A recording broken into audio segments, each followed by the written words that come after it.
सखी सहेली कार्यक्रम सुनने वाली सभी सखियों और सखाओं को मंदाकिनी जोशी का नमस्कार। सभी सुनने वाली हमारी सखियों को, सहेलियों को दीपा माहेश्वरी का नमस्कार। मंदाकिनी जी आपको भी नमस्कार। और हाँ, सभी को हेल्दी नमस्कार। भाई आप जब भी आती है ना तो माहौल में काफी हेल्दी बातें करती है और माहौल को हेल्दी बना देती है। जी बिल्कुल, वो बहुत जरूरी भी है ना मंदाकिनी जी, क्योंकि अगर स्वास्थ्य है तो सब कुछ है। बिल्कुल सही कहा आपने। तो चलो एक बात मैं आपसे कहना चाहती थी दीपा, कि जैसे ही कार्यक्रम खत्म होगा तो आज हम शॉपिंग करने चलेंगे, ठीक है? शॉपिंग? हाँ, हाट बाजार। हाट बाजार? अरे वो तो बहुत दूर है मंदाकिनी जी, वहाँ क्यों? अरे क्या बात कर रही हो, फिर कहाँ चलना चाहती हो? अरे मॉल है ना, मॉल वो पास वाला, वहीं चलते हैं। मॉल तो पिछले चल रहा है वहाँ। अरे मॉल पिछले महीने ही गए थे हम, पता है ना, और कितना एक्सपेंसिव है वहां पर, कितना महंगा मिलता है सब कुछ। और चलो ना हाट बाजार ही चलते हैं, वो बड़ा मजा आएगा, इतना सामान मिलेगा, क्लासिक सामान मिलता है वहां पर। अरे कहाँ हाट बाजार है, आप लेके बैठ गई हैं। ऐसा करिए ना, एग्जीबिशन है यहीं पे पास में ही लगी, वहां जाते हैं। ओहो, क्या नया भी आया है वहां पर, चलिए। अब एग्जीबिशन की बात करने लगे तो हाट बाजार से क्यों नफरत है आपको?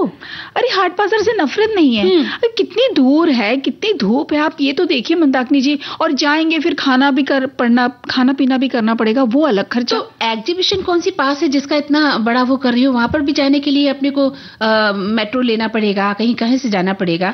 सोचिए ना कितना टाइम खराब होता है। मेट्रो में इतना खर्चा नहीं है, प्रोडक्ट्स भी बहुत सारे अच्छे आए वहाँ। भाई कहना नहीं मानती हो, तुम्हारे पास तो देखा जाए ना कोई बात कहनी ही नहीं चाहिए। शिकायतों की गठरी हो गठरी। अरे कहाँ गठरी, हम तो बिल्कुल सही रास्ते बता रहे हैं आपको। क्या रास्ते बता रहे हैं? जब भी कोई बात कहो तो ये नहीं, वो नहीं, यहाँ नहीं, वहाँ नहीं। अरे हर चीज में कोई ना कोई मीन मेक निकालती रहती हो। अरे थक भी जाते हैं ना, और इतना शौक भी नहीं है दूर जाकर खरीदने का। हर समय शिकायतों को लेकर बैठी रहती हूँ, जखीरा जिसे हम कहते हैं। अरे कभी तो मान लिया करो, कभी तो एक अच्छी प्यारी सी दोस्त हो, हमेशा बोर करती हो। अरे आप कहाँ बोर करते हैं, आप भी तो हमारी दोस्त है, अब हमने कहाँ शिकायत की बताइए। अरे चलो अब ज्यादा बातें मत बनाओ, कहाँ जाते हैं मुझे तो पता नहीं, ये तो बता दो कम से कम कि आज किन किन विषयों पर हम बातचीत करने वाले हैं। अरे हाँ, वो हम जरूर बता देते हैं। तो बताओ। अब आपको लग रहा है कि हम शिकायत की गठरी खोले, हालांकि हम खोले तो नहीं थे। अब आपको लग रहा है तो ठीक है। तो लेकिन चलिए, अच्छा पर्यटन में बब्बर घाटी तो चलेंगे आप हमारे साथ? जाएंगे, क्या करें, जाना पड़ेगा। अब दोस्त है तो चलिए, वहां चलना ही पड़ेगा। अब ये मत कहना आपकी मुझे कोई पसंद नहीं करता। हाँ ये तो बात सच है, मुझे कोई वाकई पसंद नहीं करता। ऐसा तो बिल्कुल भी नहीं है। नहीं, ये मेरा निजी अनुभव है। और हम अपने श्रोताओं से भी चाहते हैं कि वो अपने निजी अनुभव हमसे, जो निजी उनकी बातें हैं, शेयर करें कि उन्हें कोई क्यों पसंद नहीं करता। हाँ, और अगर ऐसा लगता है आपको कि नहीं ऐसा नहीं है तो वो भी बताइएगा। और साथ में शिकायतों की जो गठरी आज जो खोली थी हमने, इसके बारे में आपको क्या लगता है? क्या आपके घर परिवार रिश्तेदार में कोई ऐसा है जो हर चीज में कहीं ना कहीं तकरार लेके बैठ जाते हैं? तो वो बात बताइएगा जरूर। मतलब कोई बात पे सहमति होती ही नहीं है। घर में कुछ सदस्य ऐसे होते हैं कि आप उनसे कुछ भी कह दें, वो हर बात पे मीन मेक निकालेंगे, असहमति जताएंगे, और तो और त्योरी चढ़ा के नेगेटिव वातावरण पैदा कर देते हैं। जी है ना? जी बिल्कुल। तो आपके घर में क्या कोई ऐसा प्राणी है जो बात का बतंगड़ बना देता है? इस बारे में हम आपसे विचार आमंत्रित कर रहे हैं। जैसा कि अभी दीपा ने देखो बात का बतंगड़ बना के रख दिया, यहाँ नहीं जाएंगे, वहां नहीं जाएंगे, वहां चलेंगे, यहाँ चलेंगे। अब पता नहीं श्रोताओं हम कहाँ जाएंगे, ये तो समय ही बताएगा। फिलहाल एक गीत सुन लिया जाए। चलिए।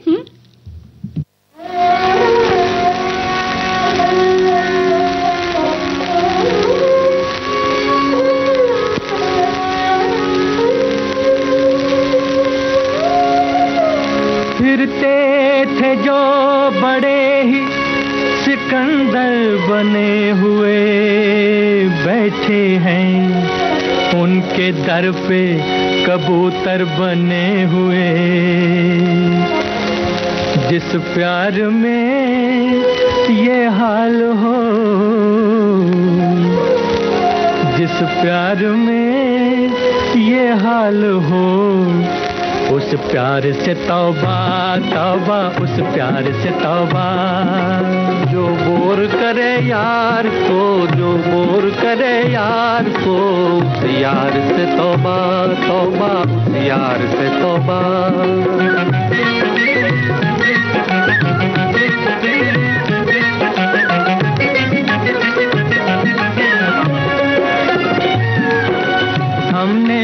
सोचा था कभी प्यार करेंगे, छुप छुप के किसी शौक हसीना पे मरेंगे। देखा जो अजीजों को मोहब्बत में तड़पते, देखा जो अजीजों को मोहब्बत में तड़पते, दिल कहने लगा हम तो मोहब्बत से डरेंगे। इन नरगिसी आँखों के, इन नरगिसी आँखों के छुपे वार से तौबा तौबा, इस वार से तौबा। जो बोर करे यार को, जो बोर करे यार को, उस यार से तौबा तौबा, उस यार से तौबा।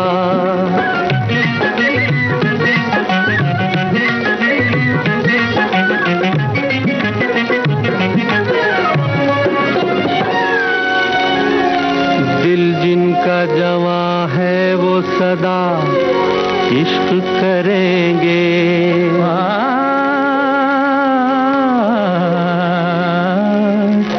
जो इश्क करेंगे वो सदा हर आह भरेंगे।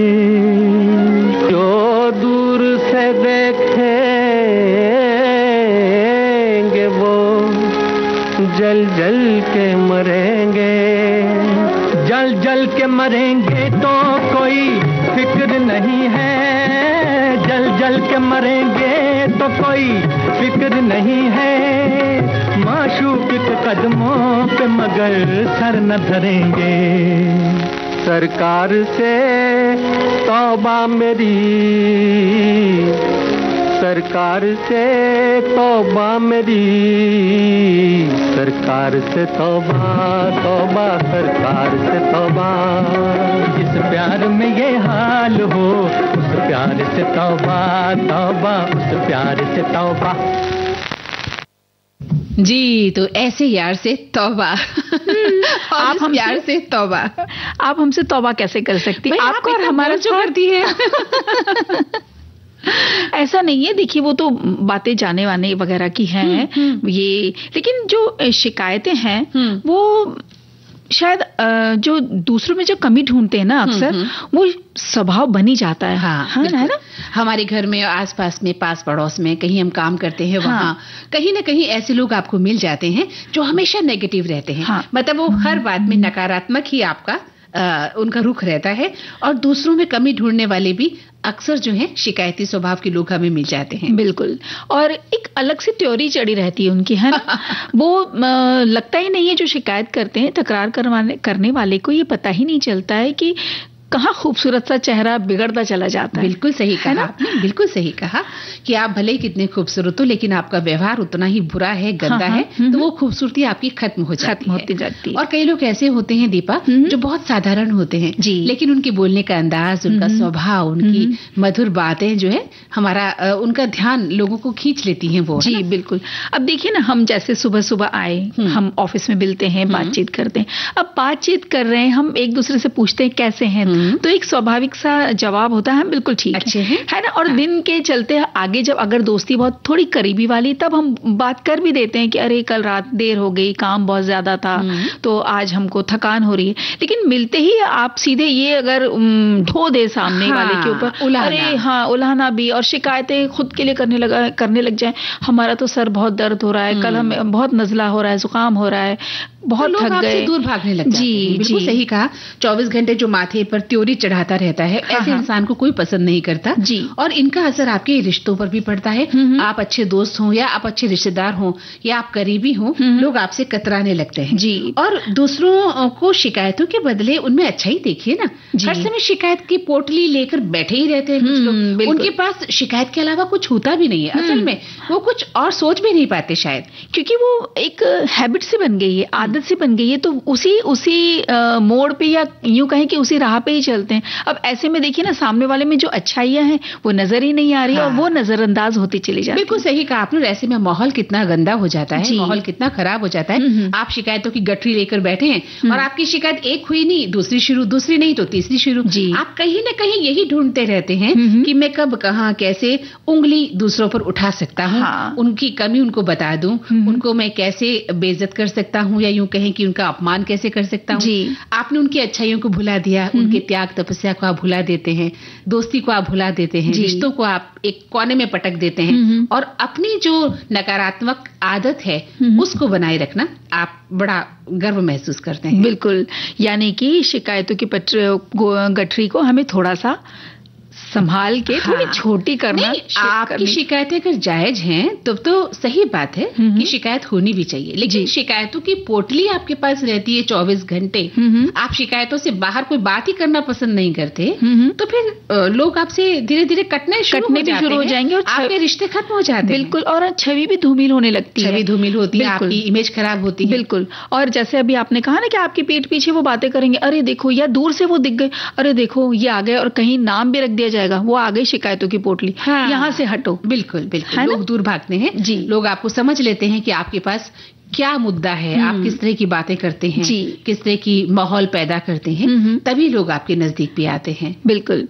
और एक संदेश है इसमें, वो पढ़ दे। ये एक हमारी सखी लिख रही हैं कि उनको ये शिकायत है, शायद ये शिकायत ही बता रही हैं कि हम लड़की हैं पर लड़कों को बहुत महत्व देते हैं। जब लड़का बड़ा हो जाता है तो माता पिता प्रसन्न होते हैं, और लड़की बड़ी हो जाती है तो थोड़ी सी परेशानी माँ बाप को लगने लगती है। तो ये एक शिकायत के तर्ज पे ही इन्होंने शायद लिखा है, क्योंकि इसके आगे पीछे उन्होंने कुछ नहीं लिखा, तो वो किस संदर्भ में लिखा है वो हमें जरूर बताएं।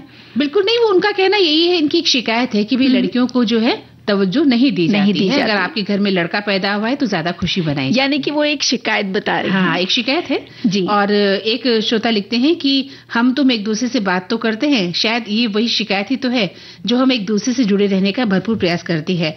जब उन शिकायतों की गठरी लेकर हम दोनों बूढ़े हो जाएंगे, फिर गठरी खोलकर हम एक दूसरे को अपनी शिकायतें सुनाएंगे। एक शिकायत तुम सुनाना, एक शिकायत मैं सुनाऊं, बस बुढ़ापे में शिकायतों का पुलिंदा यूं ही कम करते जाएंगे। बिल्कुल सही कहा कि जो जवानी है आपकी, उसको तो आप अच्छे से बिताइए, मस्त होकर, खुशी के साथ, क्योंकि वो पल फिर नहीं आने हैं। बिल्कुल, जब बुढ़ापा आएगा उस वक्त बैठिए, बुढ़ापा भी अच्छे से बिताइए, लेकिन हाँ, कुछ लम्हे आप पुरानी बातों को लेकर बैठ सकते हैं कि अरे काश ऐसा हो जाता तो हमारा जीवन और सुधर जाता। लेकिन आपने जवानी में भी शिकायतों की पोटली का एक अंबार लगा रखा है शिकायतों का, तो आपकी जिंदगी कैसे निकलेगी हुजूर? जी बिल्कुल, ये तो खुद उन्हें ही सोचना होगा। और देखिए, एक और ये संदेश है कि जीवन ईश्वर का अनमोल उपहार है और उसे कैसे जीना है इसका तरीका सही होना चाहिए। आप अपनी सोच बदलकर जीवन जिए, अलग ही आनंद मिलेगा। इसके लिए अपने अंदर देखें तो आपके प्रश्नों का उत्तर स्वयं मिल जाएगा। तो जो हो गया उसे भूल आगे जीवन जिए। अक्सर लोग पिछली बातों को लिए बैठे रहते हैं और परेशान होते रहते हैं। तो पीछे जो हो गया उसे हम बदल नहीं सकते, आगे जीवन कैसे खुशहाल बनाना है ये समझना जरूरी है। जो कुछ प्रभु ने हमें दिया है उसे स्वेच्छा से स्वीकार ना करते हुए हम दूसरों की चीजें देखते हैं, दूसरों से अपनी तुलना करते हैं, अपने आप से खुशी नहीं रहते, मतलब अपने आप से खुश नहीं रहते, इसलिए हमको अपने जीवन से इतनी शिकायतें रहती हैं। अब एक देखिए छोटा सा एक संदेश आया है कि मेरी शिकायतों की गहरी जो गठरी वो कभी खत्म होने का नाम ही नहीं लेती है। तो साहब, हम इनसे, हमारे श्रोता से पूछना चाहते हैं कि ऐसी क्या क्या शिकायतें, वो भी तो लिख के बताइए कि आपकी क्या शिकायतें हैं। और एक श्रोता लिख रहे हैं कि शिकायत करने में एक बड़ा सुकून मिलता है। अच्छा, ये एक अलग नजरिया है। हाँ, शिकायतें करना हमारा स्वभाव जो बन चुका होता है, ये मानना कि परिस्थितियों ने, समाज ने, पूरी दुनिया ने हमारे साथ कुछ गलत किया है, ये कहकर हम अपने आप को बड़ा डांडस बधा लेते हैं। बिल्कुल सही कह रहे हैं, क्योंकि हम जब ये शिकायत करते हैं कि हम शोषित हैं, तब हम ये भी कहते हैं कि पूरी दुनिया से अब हम कुछ भी छीन सकते हैं, क्योंकि हमारे साथ गलत हुआ है। लेकिन अगर हम थोड़ा रुककर उन चीजों की ओर देखें जो हमें उपहार स्वरूप मिली हैं, सिर्फ भेंट है जिनके लिए शायद जो योग्यता का या पात्रता चाहिए वो हम में नहीं थी, फिर भी हमें मिली है।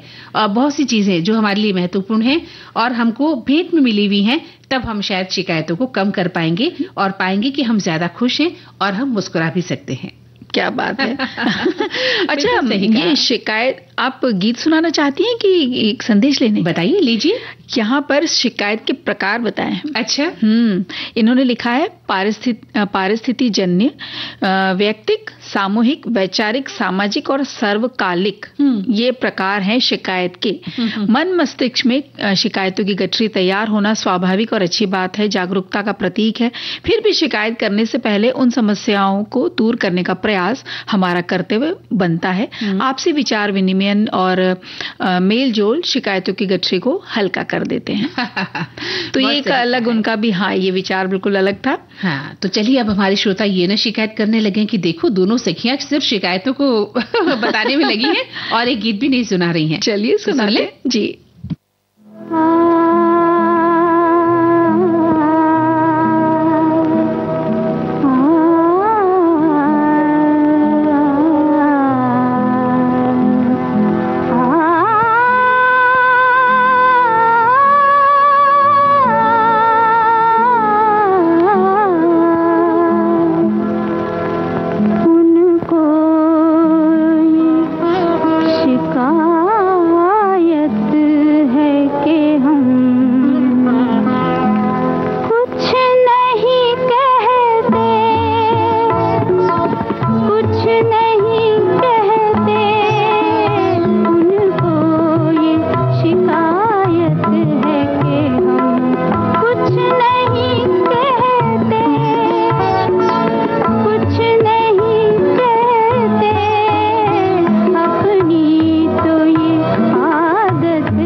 गजल उसने छेड़ी, मुझसे साथ देना, जरा उम्दे रफ्ता को आवाज देना। आइए तो मजबूर बहुत करता है ये दिल तो जुबां को, ये दिल तो जुबां को,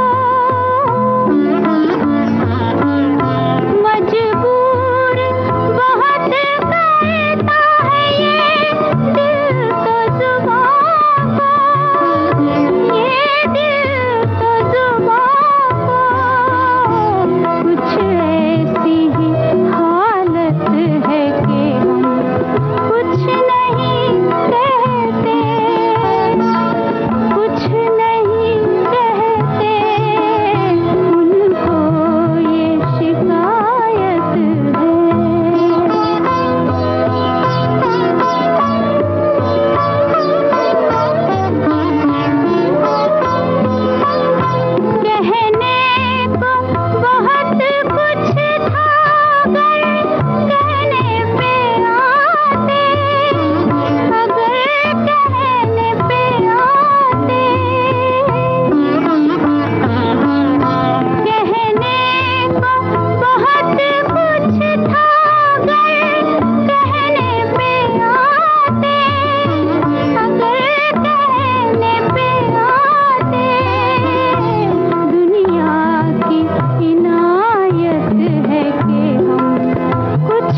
भारती पर आप अक्सर सुनते हैं गीतकार एस.एच. बिहारी। अब सुनिए उनके बारे में। तारीफ करूं क्या उसकी जिसने तुम्हें बनाया। गीतकार एस.एच. बिहारी की बेटी शाहिदा बिहारी विविध भारती पर साझा करेंगी कुछ दिलचस्प बातें। उन्होंने कहा आप क्या बेचते हो? तो डैडी ने कहा दिल के टुकड़े, लेकिन वो नहीं जो किसी ने लिखा है दिल के टुकड़े हजार हुए, कोई यहाँ गिरा कोई वहाँ गिरा। 2 मार्च शाम 4 बजे कार्यक्रम है उजाले उनकी यादों के। कजरा मोहब्बत वाला अखियों में ऐसा डाला, कजरे ने ले ली मेरी जान, हाय रे मैं तेरे कुर्बान। हाँ तो जी दीपा, हमारे और श्रोता भी तो शिकायत लिख रहे हैं कि भाई हमें शिकायत है। जी, ये लिख रही हैं कि शिकायत और उसकी गठरी, बाप रे बाप सजाए कैसे, और फिर सजा ही लिया है तो उस गठरी को खोलते रहने का भी अवसर नहीं मिला, तभी तो शिकायतों की गठरी का आकार ले लिया है। अब इतनी बड़ी गठरी बना ली है तो अपने ही सर पर कब तक ढोइएगा? अरे भाई किसी न किसी के सर पर तो खोलिएगा ना, इसलिए ढूंढ लिया है उसे, या फिर केवल गठरी ही बांधी है। अच्छा, ये कह रही हैं कि भाई अब जब गठरी आपने ले ही ली है तो आप कहीं ना कहीं तो खुद नहीं जब ढो पाते तो हम किसी और के सर पर वो डाल देते हैं।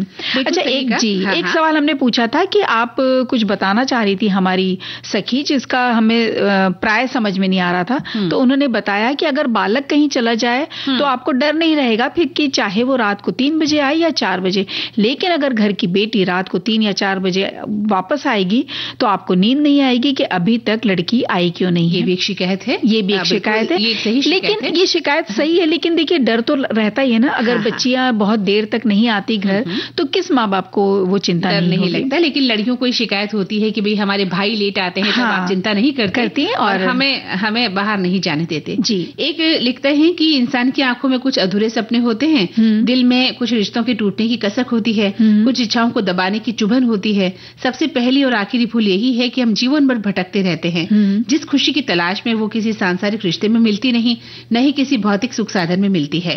शिकायत के भाव को खत्म करने के लिए धन्यवाद के भाव से खुद को भरना होगा, और सबसे पहला धन्यवाद आपको ईश्वर को करना है कि वो आपके साथ है। दूसरा धन्यवाद स्वयं को दें कि आपने स्वयं के साथ एक मजबूत रिश्ता बना लिया है और अब आपको अपनी खुशी के किसी अन्य के प्रेम और सहारे की जरूरत नहीं है। स्वयं से प्रेम करें, ईश्वर से प्रेम करें, धीरे धीरे ईश्वर की बनाई हर चीज से प्रेम करें और आपको प्रेम हो जाएगा और ईश्वर के प्रति धन्यवाद का भाव भी आएगा और शिकायत का भाव कम हो जाएगा। बिल्कुल, जब धन्यवाद का भाव बढ़ेगा तो शिकायतों की गठरी छोटी हो जाएगी। और एक श्रोता लिखते हैं कि शिकायत करना ये सर्वसाधारण बात है। ऐसा ही कोई व्यक्ति होगा जो शिकायत नहीं करता होगा या जिसके बारे में शिकायत ना होती होगी, लेकिन शिकायत वाजिब होनी चाहिए, नहीं तो सवेरे से रात तक छोटी छोटी बातों की तकरार होती रहती है। अच्छा, शिकायत करने का वक्त जब हमें कुछ काम नहीं होता या खाली पीली हम शिकायत करते रहते हैं। जी बिल्कुल। अच्छा, एक और ये भी बात है ना कि भाई अब अगर आपके 20 रिश्ते हैं तो 20 में से आप 20 को तो खुश नहीं रख सकते, है ना। वहां कहीं ना कहीं किसी को आपकी कोई एक बात अच्छी लगेगी, तो अगर 10 को कोई आपकी वो कोई एक आदत अच्छी लग रही है तो हो सकता है 5 को पसंद ना आए। तो जरूरी नहीं है कि आपकी हर आदत हर चीजों को पसंद किया जाए और उसके बदले में अगर आप शिकायत करने लगे तो वो भी बिल्कुल ठीक नहीं। और एक बात और है दीपा, कई बार हम लोगों को खुश करने के चक्कर में खुद बर्बाद हो जाते हैं। आपकी अपनी जिंदगी नर्क बन जाती है क्योंकि लोग खुश होते नहीं आपसे। आप जिनको खुश रखना चाहते हैं अपनों को, वो आपसे खुश रहना चाहते भी नहीं है क्योंकि उनके जीवन में नकारात्मकता भरी हुई है। वो क्रोध में, घृणा में, नफरत से, ईर्ष्या में, इससे भरे होते हैं। हम उनको खुश रखने के लिए अपना सारा कुछ बलिदान कर देते हैं, लेकिन अंत में शिफर यानी 0 ही हाथ लगता है। बिल्कुल, क्योंकि वो खुश होते नहीं और आप अपना सुकून और चैन खो देते हैं। जी। तो एक श्रोता लिख रहे हैं कि शिकायत कर लो अजी कर लो, किसने रोका है। बड़े मजे की बात है, इसमें भी धोखा है। शिकायत भी कई प्रकार की है जैसा कि आपने भी बताया था। और एक लिखते हैं कि भाई शिकायतों की गठरी, अरे भाई हम सब अपने अपने जीवन में शिकायतों की गठरी खोलकर ही तो रखते हैं। ये नहीं हो रहा, इतनी गर्मी क्यों है, क्या बिजली अच्छे से क्यों नहीं आ रही, या हमारे जीवन में जो हम चाह रहे हैं वो हमें नहीं मिल रहा है। सब कुछ हमारे साथ ही क्यों बुरा होता है। इन सब की शिकायत की गठरी खोलकर हम बैठ जाते हैं, लेकिन फायदा क्या। थोड़ी मेहनत कीजिए, थोड़ा सा अपने आप कोशिश कीजिए और दूसरों से शिकायतें करना बंद कर दीजिए। भगवान से शिकायत करना बंद कर दीजिए। शिकायतें करना सही है, लेकिन तब जब भी नाराजगी हो या आपसे कोई गुस्सा हो, लेकिन बिना मेहनत किए, बिना कोई काम किए आपको कुछ नहीं मिलेगा। और ना आप शिकायत कर सकते हैं, लेकिन वहां कीजिए जहां आपको जरूरत लगती है। कुछ लोगों की आदत होती है कि बिना वजह की शिकायतें करना, ये नहीं हो रहा, वो नहीं हो रहा, ये गठरी खोलकर बैठ जाते हैं और मुझे लगता है कि आप अपने जीवन को बर्बाद ही कर रहे हैं और ऐसा बिल्कुल मत होने दीजिए। बिल्कुल सटीक बात, बहुत सटीक बात उन्होंने लिखी है कि भाई इतनी नकारात्मकता अपने आसपास ठीक नहीं है। थोड़ा खुश रहिए और थोड़ी बातों को अपनी जो अच्छे आनंद के पहले उसे याद कर लीजिए ना। भाई शिकायत करने के लिए क्या जरूरत है। जो मधुर यादें हम उन्हें भी तो दोहरा सकते हैं। जीवन में अच्छा भी तो होता है, अच्छा भी होता है जी। आपके साथ अच्छा भी बहुत कुछ करते हैं, उन पलों को साझा कर लीजिए। और बच्चों के साथ हंसिए, बोलिए, खिलखिलाइए। आप अपना जीवन तो बर्बाद कर ही रहे हैं, साथ में आप अपनी आने वाली पीढ़ी जो बच्चे हैं उनका जीवन भी बर्बाद करते हैं, क्योंकि वो भी आपको सुनते हैं कि हमारे माता पिता दिन भर शिकायतों की पोटली लेकर बैठे रहते हैं और हमारे घर के अन्य सदस्यों के पास शिकायतों के अलावा कोई बात ही नहीं है। तो धीरे धीरे वो भी यही सीखते हैं। बिल्कुल। और जब वो वैसा करने लगेंगे तो आप उनके लिए भी शिकायतें करने लगेंगे कि देखिए ये हमारा बच्चा तो ऐसा हो गया। लेकिन तब ध्यान नहीं रखते कि हम भी तो वही कर रहे थे। उन्हें हम यही तो चीजें उन्हें दिखा रहे थे, वो जो देख रहे थे वो उन्होंने सीख लिया और जब उनकी बारी आई तो फिर वो करेंगे ही। और ऐसे में माँ बाप को गुस्सा आता है कि हमारे बच्चे दिन भर शिकायत लेकर बैठे रहते हैं। तब उन्हें पता नहीं होता कि ये वही शिकायतें हैं जो आप कभी किया करते थे और बच्चों ने उसे आपसे ही अडॉप्ट किया है। जी है ना। विविध भारती पर धूम मचा रहा है हेलो फरमाइश। मुद्दत से दूर थे तुम हम, एक जमाने के बाद मिलना अच्छा लगा। जब से ये प्रोग्राम बंद हुए थे ना, सब लोग चर्चाएं करते थे कि विविध भारती से कब प्रोग्राम चालू होंगे। हम लोगों को अब सफलता मिली है तो हमें बहुत खुशी है सर। श्रोताओं की पहली पसंद, पहला प्यार होता है ना, फोन इन प्रोग्राम होता है कि अपनी आवाज करोड़ों लोगों तक पहुंचे। और एक ऐसा रेडियो स्टेशन विविध भारती है कि आवाज श्रोताओं के कानों में गूंजती है। आपको बता दें, हेलो फरमाइश कार्यक्रम के लिए आप भी कर सकते हैं फोन कॉल। रिकॉर्डिंग बुधवार को दिन में 11 बजे से लेकर 1 बजे के बीच। हेलो फरमाइश कार्यक्रम का प्रसारण मंगलवार और गुरुवार को शाम 4 बजे। पुनः प्रसारण बुधवार और शुक्रवार को दिन में 10 बजे विविध भारती पर। हेलो फरमाइश। और दीपा जी, यहाँ हमें लेना होगा एक छोटा सा अंतराल। जी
इस अंतराल के बाद सभी सुनने वालों का हम स्वागत करते हैं दीपा। और देखिए एक प्यारा सा गीत सुनवाते हैं। चलिए।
भाई दीपा, आपकी शिकायतों की इस पोटली से देखिए मैं तो थक गई हूँ, है ना, थक कर चूर हो गई हूँ।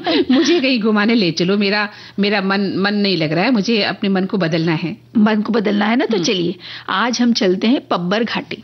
अच्छा, ये दूर भी है और खूब हमें यहाँ पे जाने में वक्त भी लगेगा और यहाँ पर आप खूब सारी खरीदारी भी कर सकते हैं। अच्छा, हाँ। फिर वहाँ शिकायतों की पोटली तो नहीं होगी ना आपके नहीं साथ? वहाँ पर पोटली होगी मजों की, आनंद की और चाय की प्यालियों की। अरे वाह, क्या बात है। तो चलिए चलते हैं पब्बर घाटी। जी, ये मनमोहक घाटी है, शिमला से सिर्फ 100 किलोमीटर दूर है और यहाँ का जो दृश्य है बहुत फलता फूलता दिखाई देता है।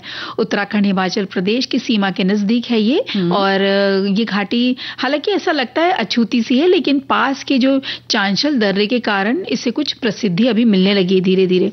और पब्बर नदी जो इसमें बहती है, ये बहुत ज्यादा, हमें इसको देखकर इतना मन आनंद से भर जाता है।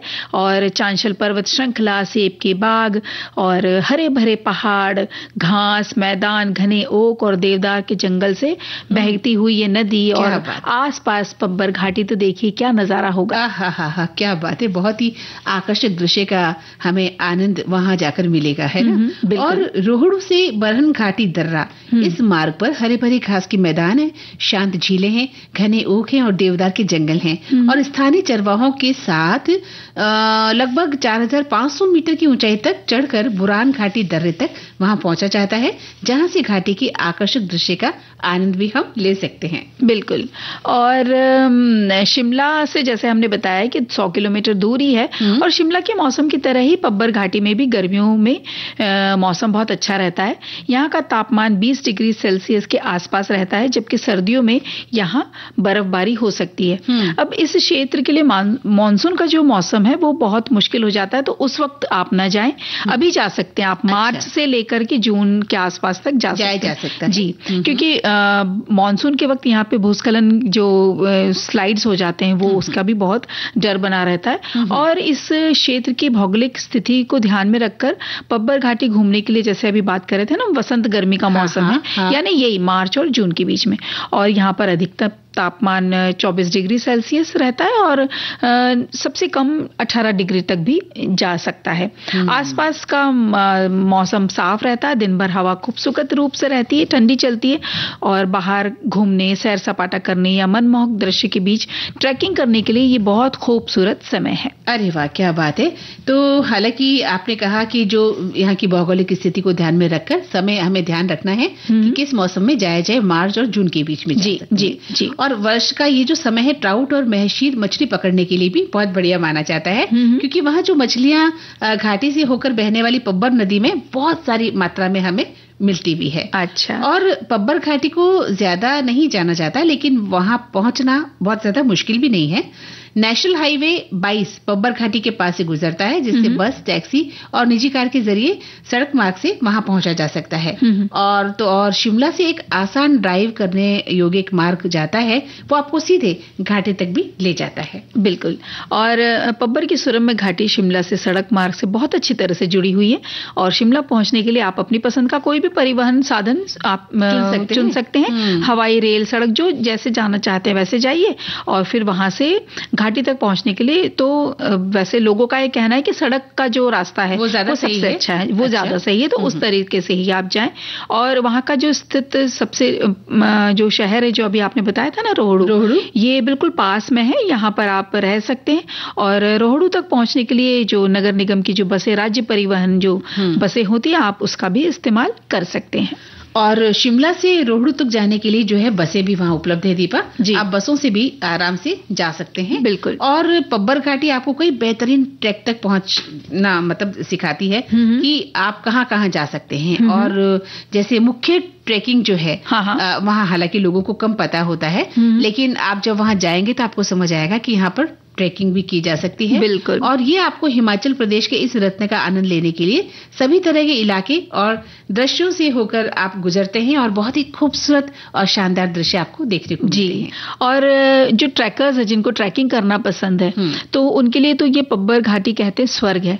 और यहाँ का जो मनमोहक दृश्य होते हैं और भूभाग है, यानी जो पूरा एरिया है, और पहाड़ों और घाटियों के बीच में बहुत रोमांचकारी रास्ते हैं। तो जो माउंटेनियरिंग करना जिन्हें पसंद है ना, उनके अंदर की वो जो एक रहता है ना, जिसको भी पहाड़ों पे चढ़ना बहुत पसंद है, तो एक अंदर की वो जो एक अलग ही प्रकार की उथल पुथल रहती है, वो एकदम यहाँ करके शांत हो जाती है। और लोगों को जो अनदेखे जो विजन, जो दृश्य है वहाँ के, देखने में बहुत मजा आता है। बिल्कुल सही कहा आपने, क्योंकि जैसा कि हमने कहा था कि जो चंद्रनहन झील है वो 4000 मीटर की ऊंचाई पर स्थित है और साल में लगभग 8 महीने वो बर्फ से ढकी रहती है। सोचो कितना खूबसूरत दृश्य होता है। और इस झील को स्थानीय लोग बहुत पवित्र भी मानते हैं। झील अपने आप में बहुत ही मनमोहक है, साथ ही यहाँ से दिखने वाले नजारे भी बहुत ही सुंदर लगते हैं। क्या बात है।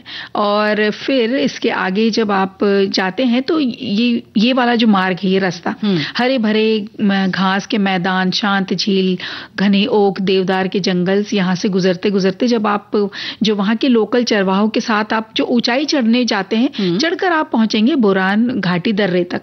और जहाँ से आपको जो दृश्य देखने को मिलेगा वो तो बहुत ही सुंदर, बेहतरीन है।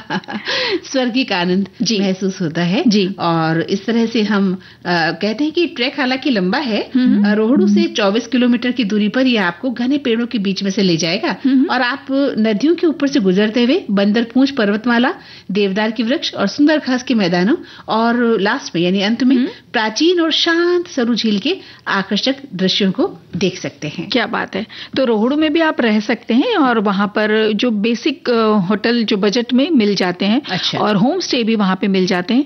और कैंपिंग, अगर आपको कैंपिंग का पसंद है कि टेंट लगाकर रहा जाए, तो वैसे भी रह सकते हैं।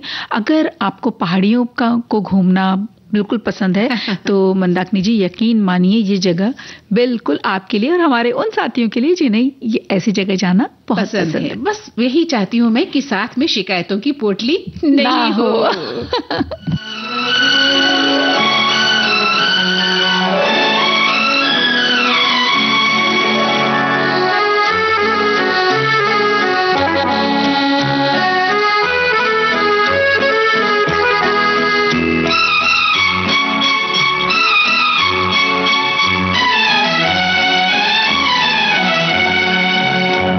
ये पर्वतों के दायरे, ये शाम का धुआं, ऐसे में क्यों ना छेड़ दे दिलों की दास्तां।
फासलों में है बला के दरमियां ये पर्वतों।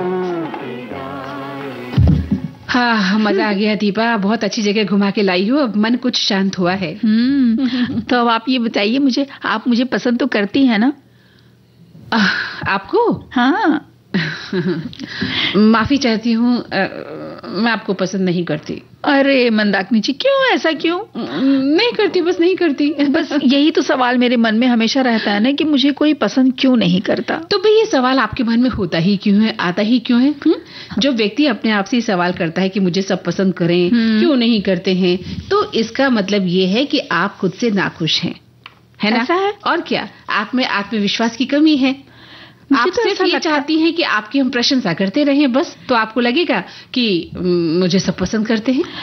ऐसा तो नहीं है कि प्रशंसा करते रहें, लेकिन बस ऐसा लगता है कि हाँ, सामने वाला मुझे देख के खुश रहे, मुझे मेरी हर चीज में उसको अच्छा लगे, मेरी बातें सुनना, या मेरी शिकायतें भी सुनना, और क्या अच्छे मैंने पहना है, क्या मैंने किया है, उस चीज को बस आप खुश रह के खुशी में और पॉजिटिव जवाब दें। अरे तो मैं तो आपको पिछले 1 घंटे से बराबर जवाब दे रही हूँ ना, और आपके साथी तो फिर आपको ये प्रश्न नहीं करना चाहिए था ना कि मैं आपको पसंद करती हूँ ना पसंद। समझ लीजिए कि मैं आपको कितना पसंद करती हूँ। जी, फिर यही सवाल कई लोगों के मन में रहता है कि मुझे कोई पसंद क्यों नहीं करता। हाँ, तो हमारे एक श्रोता लिख भी रहे हैं कि मुझे कोई पसंद नहीं करता, ये आपका अपना वहम है। ऐसे लोग मानसिक रूप से पीड़ित होते हैं। पसंद करना किसी के वर्ण पर निर्भर नहीं करता, अभी तो उसके व्यक्तित्व पर निर्भर करता है। जीवन में आप खुश रहें, किसी के काम आए, सामाजिक कार्य में रुचि दिखाएं, तो सभी लोग ऐसे व्यक्ति को ज्यादातर पसंद करते हैं। जी, और एक और संदेश है कि मुझे कोई पसंद नहीं करता, ऐसा लगता है तो आप दूसरों को पसंद करना सीख लो। जैसा हम देते हैं वैसा ही पाते हैं। बिल्कुल। नजर से, शब्दों से, कृति से, सहकार्य से, या कभी कभी मूक रहकर पसंद दिखने का हर एक का तरीका अलग अलग होता है। पहनना सीख लिया, पहचानना भी सीख लीजिए। तो हाँ, कह उठोगे कि आप मुझे अच्छे लगने लगे। वाह, क्या बात है। हमें तो ये गीत याद आ गया, सपने सच्चे लगने लगे और नैन सारी रैन जगने लगे। तो देखिए, एक श्रोता लिख रहे हैं कि मुझे कुछ कहना है, मुझे कोई पसंद नहीं करता। दरअसल हर इंसान यही चाहता है कि लोग उसे पसंद करें, और इस पसंद के कुछ कारण होते हैं। इंसान का अपना स्वभाव, गुण, इंसान का चाल चलन, चरित्र, अगर इनमें आप खरे नहीं उतरते हैं तो फिर आपको कोई पसंद क्यों करेगा? इसमें भी कोई दो मत नहीं है। अगर आपका स्वभाव उग्र है, आप गुस्सैल हैं, आप बात बात पर चिढ़ जाते हैं, आप सिर्फ अपनी जिद पर कायम रहते हैं, तो आपको कोई भी पसंद नहीं करता। अगर आप चाहते हैं कि हर इंसान आपको पसंद करे तो आपको इन पर खरा उतरना ही पड़ेगा, और आप स्वयं भी जब किसी को पसंद करते हैं तो यही पैमाना आप भी देखेंगे, क्या कि भाई सब आपसे अच्छे से व्यवहार करें।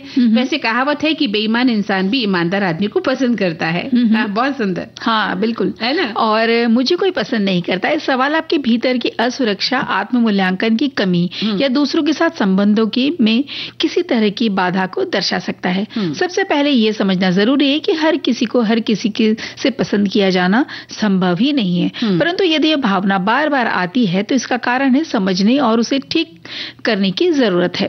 कभी कभी ये केवल हमारा भ्रम होता है कि लोग हमें पसंद नहीं करते। हो सकता है आप खुद के बारे में नकारात्मक सोच रखते हो, और ये सोच दूसरों के व्यवहार में भी आपको झलकने लगती है। बिल्कुल सही कहा इन्होंने, क्योंकि कहते हैं ना कि जैसे आप होते हैं आपको फिर पूरा संसार वैसा ही लगता है। वैसा ही लगता है। जी। एक श्रोता लिखते हैं कि मैं तो ये नहीं कहूंगी कि कोई मुझे पसंद नहीं करता, पर कोई बोलता नहीं है। हाँ, पर हम पर नजर इतनी होती है कि हमारी कोई भी चीज पसंद आती है तो उसकी कॉपी जरूर कर लेते हैं। तो देखिए, ये भी तो कितनी अच्छी बात है। अगर आपकी कोई चीज को, आपकी कोई बात को अगर कोई पसंद किया और उससे फॉलो किया या कॉपी किया है, सीख रहा है, तो ये अच्छी बात है। तो ये तो पॉजिटिव पसंद वाली बात होगी। बिल्कुल। और अगर आपको लगता है कि लोग, ये एक और संदेश है कि अगर आपको लगता है कि लोग आपको पसंद नहीं करते, तो ये समय आत्मनिरीक्षण करने और अपनी सोच, व्यवहार और दृष्टिकोण पर काम करने का है। दूसरों को समझने और उनके साथ सकारात्मक संबंध बनाने की कोशिश करें। सच्चाई यह है कि आप जैसे हैं वैसे ही अनमोल और विशेष हैं।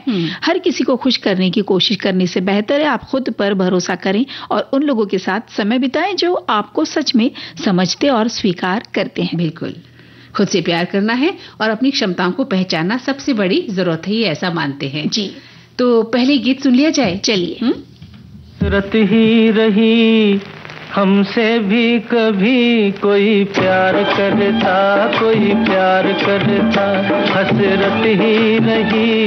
हमसे भी कभी कोई प्यार करता, कोई प्यार करता, कोई दिल पे हमारे भी मीठी नजर एक बार करता, कोई प्यार करता।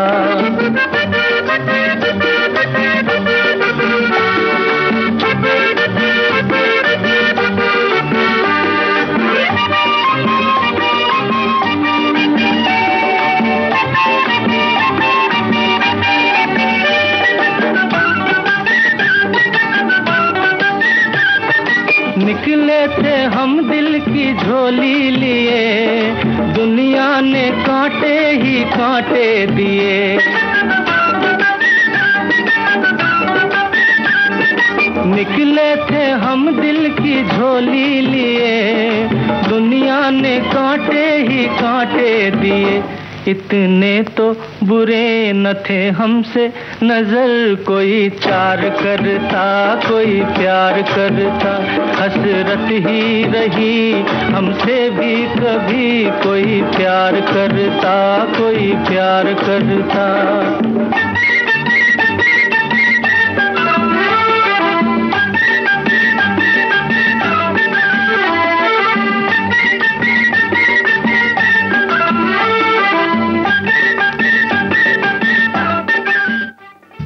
जी हाँ दीपा, ये तो तमन्ना रहती है कि कोई हमें प्यार करता है ना, हसरत ही रहती है, हसरत रहती है बिल्कुल। और ये मन में चाह तो देखिए सबके रहती हाँ, है ना, कोई हमें प्यार करे, कोई हमें समझे, कोई हमारी प्रशंसा करे, कोई हमें भी अपना हर दिल अजीज माने। ये एक संदेश आया है मंदाकिनी जी कि अगर आपको लगता है कि कोई आपको पसंद नहीं करता तो आप अपने मन की बात किसी करीबी से शेयर कर सकते हैं। साथ ही अपने मन को शांत रखने और आत्मविश्वास बनाए रखने की कोशिश करें। अगर आपको ये जानना है कि कोई आपको पसंद करता है या नहीं तो इन बातों पर ध्यान दें। आपकी केयर करती है या नहीं, वह आपकी चीज को लेकर सचेत रहती है या नहीं, वो आपके बारे में ज्यादा से ज्यादा जानने की कोशिश करती है या नहीं, वो आपको अधिक बार आमंत्रित करती है या नहीं, अगर आपको गाल पर एक चुंबन से देती है या नहीं, या आपके कंधे छूते हुए झप्पी लेती है या नहीं, और वो आप उदार तरीके से अपना स्वेटर या कोट पेश करती है या नहीं। अगर आपको किसी को पसंद है तो आप इन बातों को ध्यान में रखकर उससे जुड़ सकते हैं। तो उन्होंने ये कुछ बातें बताई है कि सामने वाला केयरिंग है या नहीं। फैंटेसी है ये कि कोई हमारे कंधे पर हाथ रखे और हमें झप्पी दे। और इतनी उलझनों में पड़ना ही क्यों है? मुझे तो लगता है कि अगर आप सही हैं तो सब कुछ सही है। बिल्कुल। सबसे बड़ी बात कि हम खुद को कितना पसंद करते हैं। लोग आपको पसंद करें ना करें, और हमारे एक श्रोता लिख भी रहे हैं कि पहले ये बताएं कि आप स्वयं को कितना पसंद करते हैं, और अगर जवाब हाँ में है तब किसी और की आवश्यकता कहाँ रह जाती है। बिल्कुल। स्वाभिमान से रहें, अभिमान से बचें, और ये देखें कि आप लोगों को क्या मदद कर पाते हैं। अपने उस गुण को पहचानने की कोशिश करें जिसमें आप स्वयं को अधिक अच्छा समझते हैं, और लोगों को मदद देने के लिए आगे आएं, क्योंकि ईश्वर ने हर एक को कोई ना कोई विशेषता तो दी है। और आप दाता के बच्चे हो तो दाता बनो। मांगो नहीं कि कोई प्यार दे, सम्मान दे, उल्टा बांटो। जितना बांटेंगे पलटकर वापस ब्याज के साथ आपको मिलेगा। बहुत ही सुंदर कि हम दूसरों से उम्मीद करते हैं कि वो हमें सम्मान दे, प्यार दे, हमसे डरे, हमारे सामने झुक के रहे। हम खुद कैसे होते हैं, पहले खुद पर नजर डाली जाए कि क्या हम इस लायक हैं। जी। और एक ये संदेश आया कि ये विषय देखकर तो ये लग रहा है कि हमसे कभी किसी ने कहा है कि हमें कोई पसंद नहीं करता। मेरे साथ तो ऐसा नहीं हुआ। मुझे किसी ने नहीं कहा कि कोई मुझे पसंद नहीं करता। हाँ, कुछ लोग भाई जिन्हें मैं पसंद नहीं करती, उनमें से एक के साथ मेरी अभी लड़ाई चल रही है। तो देखिए अब बोल रही हूँ कि खत्म होती है या बढ़ती है, पर मैं ये नहीं कह सकती। मेरी एक दोस्त भी है जिससे मैं बिल्कुल पसंद नहीं करती, जो मेरे साथ हमेशा पढ़ाई में कंपटीशन करती थी। तो कुछ लोग हैं जिन्हें मैं बिल्कुल पसंद नहीं करती, लेकिन ये कह रही हैं कि ऐसा कभी नहीं हुआ कि मुझे किसी ने पसंद नहीं करा। अरे वाह। पर दीपा, हम तो कहेंगे कि हम सभी को पसंद करते हैं। आप मुझे अच्छे लगने लगे, सपने सच्चे लगने लगे। आप मुझे अच्छे लगने लगे, सपने सच्चे लगने लगे। नैन सारी रे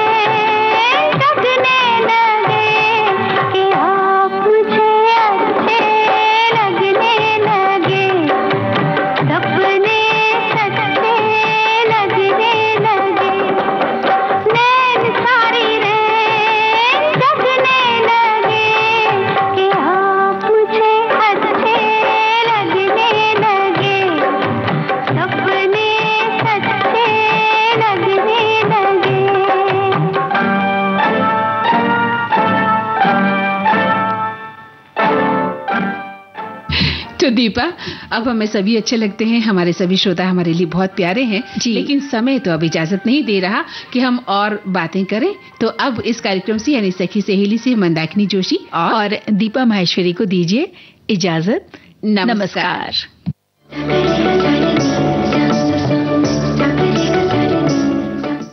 इस कार्यक्रम की प्रस्तुतकर्ता हैं अनुश्री पाठक। सखी सहेली।